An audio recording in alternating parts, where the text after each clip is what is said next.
नमस्कार दोस्तों, आज मैं आपको सुनाऊंगी जल की मिठास एक मज़ेदार कहानी। एक शिष्य अपने गुरु से सप्ताह भर की छुट्टी लेकर अपने गांव जा रहा था।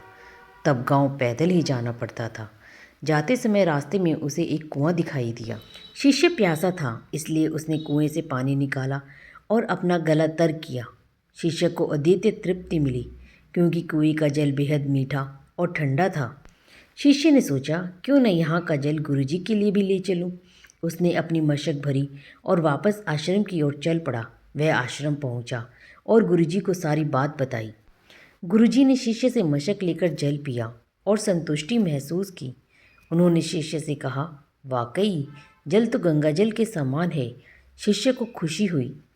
गुरुजी से इस तरह की प्रशंसा सुनकर शिष्य आज्ञा लेकर अपने गांव चला गया। कुछ ही देर में आश्रम में रहने वाला एक दूसरा शिष्य गुरुजी के पास पहुंचा और उसने भी वह जल पीने की इच्छा जताई। गुरुजी ने मशक शिष्य को दी। शिष्य ने जैसे ही घूंट भरा, उसने पानी बाहर कुल्ला कर दिया। शिष्य बोला, गुरुजी, इस पानी में तो कड़वापन है और ना ही यह जल शीतल है। आपने बेकार ही उस शिष्य की इतनी प्रशंसा की। गुरुजी बोले, बेटा, मिठास और शीतलता इस जल में नहीं है तो क्या हुआ, इसे लाने वाले के मन में तो है। जब उस शिष्य ने जल पिया होगा तो उसके मन में मेरे लिए प्रेम उमड़ा। यही बात महत्वपूर्ण है। मुझे भी इस मशक का जल तुम्हारी तरह ठीक नहीं लगा, पर मैं यह कहकर उसका मन दुखी करना नहीं चाहता था।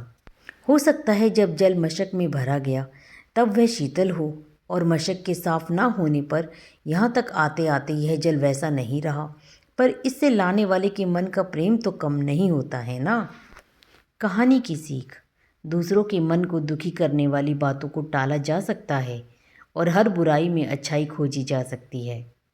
तो दोस्तों, आपको यह कहानी कैसी लगी, कमेंट करके